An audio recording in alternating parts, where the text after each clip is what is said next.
Hello guys, welcome to my channel, welcome to my video. আজকে আমি ready হয়ে গেছি আর কালার সেটটা একটু অন্যরকম দিয়েছি। তো যাই হোক, এখন মারা ব্রেকফাস্ট করছে, আমি করবো, আমার ভালো লাগছে না খেতে। তো যাই হোক, এখন বেরোই, তাই একটা একটা করে সাজছে তোমাদের দেখাচ্ছি। যাই হোক, আমি মেকআপটা ভীষণ আজকে তাড়াতাড়ি করেছি। আমি বাবার বেলা আমি ব্রেকফাস্ট করবো না, আমাকে তাও নিয়ে যাবে, এই মানে জোর যাবে দিদি করে নিয়ে গেল। যাই হোক, মেকআপটা ঠিকঠাকই লাগছে, কতটাও খারাপ লাগছে না। এই যে पैसा दे दो, কি সুন্দর লাগছে। चावल लेके आने बना देती है। এটা হাওয়া মহল খুব সুন্দর লাগে, এটাই তো জয়পুরের মেন। তো যাই হোক, আমাদের হাওয়া মহল ঘোরাতেন আর ঘড়ির কাটায় কিন্তু এখন 9টা বাজে। আমাদের হাওয়া মহলটা সকাল সকালে করার ভীষণ ইচ্ছে ছিল, ওই জন্য সকাল সকালে করে ফেলেছি। আর সোনার চেনটা তো আমি খুলি না, কালকে আমাকে একজন ফেসবুকে কমেন্ট করেছিল, আমি নামটা নিচ্ছি না, যে তুমি গোল্ডেন চেন পরেছো, তার সাথে আবার কানের পরেছো। আমি যখন বললাম যে দেখো এই শোনাচ্ছে, এটা আমার শোনাচ্ছে, আমি খুলি না, ভালো লাগে না, রেডি খোলো পড়ো আবার এই যে জলমহল, এখানে আবার তেল ভরতে এসেছি, তেল ভরছে কাকা। কালকের ব্লগটা এখনো পোস্ট করিনি, এখানকার ওয়াইফাইটা না বিশ্বাসের ভালো, তো ওই জন্য ব্লগটা পোস্ট করা হয়নি। তো দেখি আজকে রাত্রিবেলা বা কিংবা করে দেবো, এয়ারপোর্টও বসে বসে করে দেবো। अभी तो बंजर लग रहा है, बरसात के बाद तो हरियाली हो जाती है, पूरा ग्रीन हो जाता है। আমরা ফোটের মধ্যে গাড়ি নিয়ে ঢুকছি। हाँ, फिर इसका नाम सवाई जयसिंह ने कंप्लीट कराया ना लास्ट में, फिर इसने नाम निकाल दिया जयगढ़ खुद के नाम से। चील का टीला मतलब चील नहीं होती, चील उड़ने वाली, हाँ, वो टीले पे बैठती है, जैसे टीले में और सेनापति रहते हैं ना यहाँ पर, रहते थे। यहाँ पर कौन रहते थे? राजा का सेना। ওই জন্য এই নামটা। और जाओ আর বাবা এত রোদ দেখে বলে দিয়েছে যে বাবা আর যাবে না। যাই হোক, আমি আর না যাবো, তো এটাকে গাড়ি উঠতে দিত। তো দাদা বললো যেহেতু এই তাছাড়া আজকে মাতাজিকা, এখানে মাতাজির হচ্ছে মন্দির আছে, মানে এই ফোর্টটাতে নেই, তার পাশের ফোর্টটাতে আছে। তো যারা যারা মাতাজিকে দর্শন করতে আসে তারাও আসে। তো যেহেতু ভিড় হবে, ওইভাবে টাকা বন্ধ করে দিয়েছে, কিন্তু ভিড় এরকম কিছুই নেই, ওটাই ছাতা। আমি সাংলাস পরি না, আমার মেকআপটা নষ্ট হয়েছে না। এই যে গোটাটা, এই যে আমার জলমহল, মানে আমাদের না, রানীর। বাহ, हाँ था ये पूरा 8 ट्रक पर चली गई। इंदिरा गांधी को कैसे जाना जो यहाँ पर है?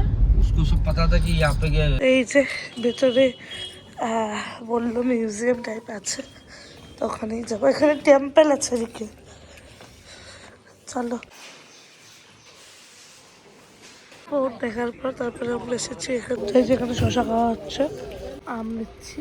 যাই হোক, আমরা ফোর্টে ঢুকিনি, কারণ সব একই ফোর্ট, ফোর্টটার ভেতরে বিশেষ কিছু নেই। শীষমহল, যার টিকিট 500 টাকা। শীষমহল আমি যাচ্ছি, শীষমহল আমি এর আগেও দেখেছি, তো ওই জন্য আমি গেলাম। রৌদ্র ভীষণ সুন্দর লাগছে ভিতরে দেখতে, এটা সব দিক থেকেই দেখা যায়, যা বুঝলাম। বাবা, আমার প্রো ম্যাক্সে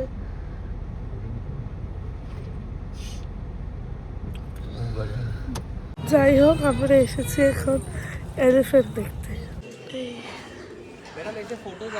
যাই হোক, এখানে ফটো ভিডিও অ্যালাউ নেই, তো এখান থেকে একটা গ্রাম আছে, তো ওটাতে ভাবছি যাবো। পাই না, যাওয়া হচ্ছে, চুরি বানাচ্ছে।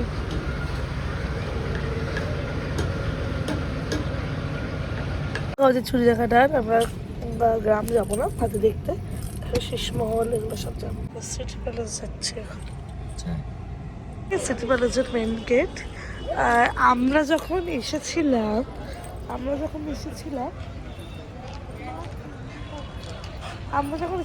টিকিটের দাম খুবই কম ছিল, 50 টাকা 20 টাকা এরকম, আর এখন সেগুলো বেড়ে গেলে 200 টাকা 500 টাকা এরকম আছে। যে সব টিকিট নেওয়া হয়ে গেল। এই যে দিকটা এরকম কি সুন্দর, এই যে এই যে ঘোড়াটা। যাই হোক, এই যে আমরা এখন সিটি প্যালেস ঘুরছি, সুন্দর সুন্দর ছবি তুলছে কয়েকটা। যাই হোক, এই যে গোটাটা কি সুন্দর, খুব সুন্দর। আর এই ফুলগুলো বগনভেলিয়াগুলো এত উঠেছে। সিটি প্যালেস দেখাটা এর আগেও যেহেতু 2015-তে এসেছিলাম, তাই সবই ছিল, সবই দেখা। তো ওই জন্য আমরা রাস্তার মধ্যেখান দিয়ে যাচ্ছি, যেটা হচ্ছে আসল তো সবই তো ফটাফট ঘুরে নিয়েছি। বাবা তো ঢুকেই নি, বাবা তো এত রোদ আমি যাবো না, আমি ঢুকে নিয়ে পুরো কালো হয়ে গেছি। এরপর আমরা যাব হচ্ছে খেতে, দেন যাবো হোটেল, দেন যাবো মার্কেট। ওই হোক, আমরা চলে এসেছি এখন পেট পুজো করতে। এত রৌদ্র অবস্থা না, আর পারা যাচ্ছে না। আমি তো বিকালে যদি শপিং করতে পারে তবে বেরোবো, আর আর বেরোবো না, বাড়িতেই খাবো, হোটেলেই। তো যাই হোক, আমাদের খাওয়া হয়ে গেছে। অনেকদিন পর বিরিয়ানি খেয়েছি, এত ভালো লেগেছে। এখন যাবো হোটেল। যাই হোক, চলে এসেছি হোটেলে, এসে ফ্রেশও চলে এসেছি হোটেলে, এসে ফ্রেশও হয়ে গেছি। আর এদিকে সব কিছু আমার গোছানো না, সব কিছু একদম আমার ডান। যাই হোক, এখন একটু শুলাম। আর বাজে এখন ঘড়ির কাঁটায় 3টে। তো ঢুকলাম আমরা একটু আগে। বন্ধ করে সার্চিং করলি কেন? কোথায় বন্ধ করে সার্চিং করছি? তো আসছে না তো। ওয়াইফাইটা চলছে না, আমার ফোনও চলছে না। তো যাই হোক, একটু রেস্ট না, দেন জলসে দেখাচ্ছে কি পারি না আমি। আমার ফোনে চলছে না, ওর ফোনে বলে চলবে, বলো তো এটা কোনো কথা? মা এগুলো সব কিনে নিয়ে এসেছে, খুব সুন্দর। তো এটা আমার ডিনার, আমাদের খাওয়া হয়ে গেছে, দিচ্ছি। তো এখন আমরা একটু ঘুমো হবে, কাল আমাদের আর্লি মর্নিং ফ্লাইট আছে। তো কালকে কলকাতা পৌঁছায়, তো আমি ব্লগটাকে শেষ করবো। গুড নাইট, কাল দেখা হচ্ছে সকালবেলা উঠে। তো যাই হোক, আজকের আউটফিট হচ্ছে আমার এটা। বলে না মানুষ বাঁচা কুচা জিনিস যে আউটফিট বানাতে পারে, আমি সেটা। এই প্যান্টটা আমার কেনা, এটা আমার একটা টপের ওপরেরটা, হট প্যান্টের ওপরেরটা, আর এটা একটা টপ। আমরা এয়ারপোর্টে চলে এসেছি, এখন লাইনে লেগে গেছি। যাই হোক, এত ভোর ভোর ফ্লাইট না, এখন ঘড়ির কাঁটায় বাজে 6:10, আর এক্ষুনি বোর্ডিং শুরু হবে। যাই হোক, ঘড়ির কাঁটায় বাজে 6:30, তো আমাদের এখন বোর্ডিং শুরু হবে। তো যাই, তো আজকে আবার দেবাংশের ফাইনাল আছে। তো যাই হোক, আজকে একটু ব্যস্ততমই দিন, ওই জন্য ব্লগটা ভেবেছি একদম কলকাতা এয়ারপোর্টে গিয়েই শেষ করবো।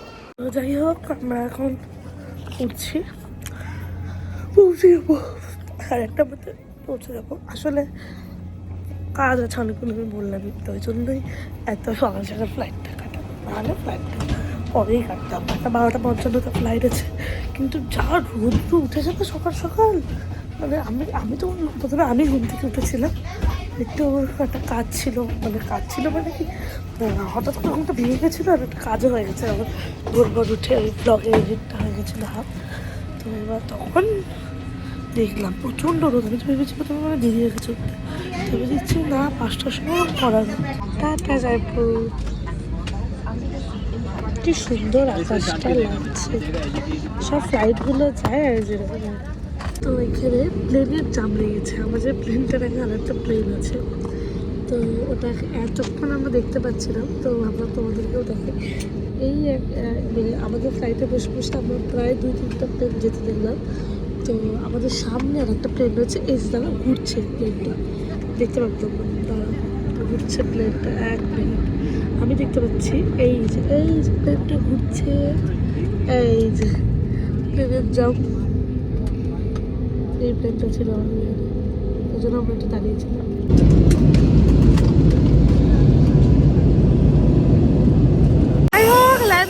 আর কলকাতার বাসে এখন সময় 8:20, এখানে প্রায় আধা ঘন্টা পর আমাদের লাগে। যাই হোক, এখান থেকে যাবো একটা কাজটা যদি সফল হয় আমি একবারেই বেরিয়ে যাবো এখান থেকে, আর আমি ফ্লাইটে যাবো না। আজকে টায়ার্ডনেসটা একদম জবরদস্ত দেখে যাবে আমার।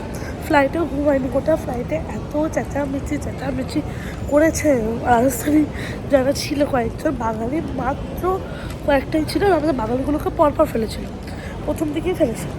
আর লাস্টে এত মানে রাজস্থানী ছিল, ঘ্যাই করছিল।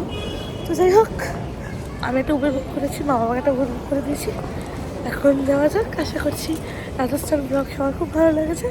ভালো লাগলে please like comment share subscribe my channel. সবাই খুব শীঘ্রই দেখা হচ্ছে নতুন নতুন ব্লগ নিয়ে। ভিডিওটা কালকে শেষ করে দিয়েছিলাম এয়ারপোর্টে।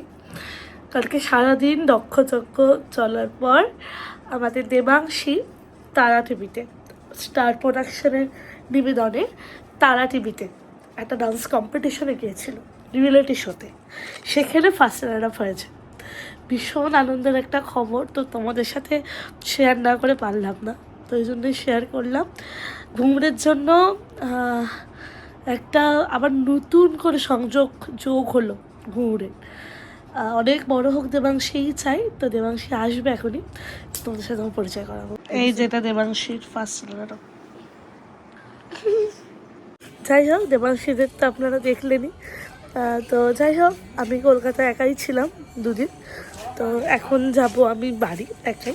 সব সুটকেস পাঠিয়ে দিয়েছি। এই যে পিট ব্যাগ বলছে, একটা হ্যান্ড ব্যাগ রয়েছে, আর এই ব্যাগটাই রয়েছে। আর কলকাতাতে সব জামা কাপড় থাকে, আসার দিনে এটা পরেছিলাম, তো ওটাই পরেছি। এখন উবেরটা বুক করেছি, আসবে, তো বেরিয়ে যাবো। যাই হোক, ব্লগগুলো কেমন লাগলো সবাই অবশ্যই জানিও। ভালো লাগলে প্লিজ, আগে হাওয়া দিচ্ছে, ভালো লাগলে please like comment share subscribe my channel. সবাইকে টাটা, সবাই খুব খুব ভালো থেকো। দেখা হচ্ছে খুব শিগগিরই নববর্ষ, চড়ক এবং তার আগে প্রচুর ব্লগ নিয়ে।